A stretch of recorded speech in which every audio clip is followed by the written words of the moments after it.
everyone, welcome back to our channel Login Assist. In this guide video, I will show you how to log in Happn account. So first of all, launch open Happn application.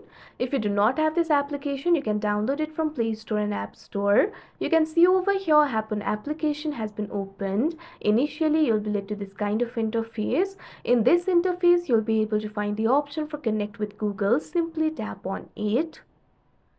Now you'll have to agree to the terms of service. Tap on the option accept conditions. Now you'll have to choose an account to continue. Simply tap on the Google account that you had used while creating the Happn account. Now you can see over here you'll easily be logged into your account. So that is how you log in Happn account. I hope you found this video helpful. Thank you for watching. Make sure to like, share and subscribe to our channel.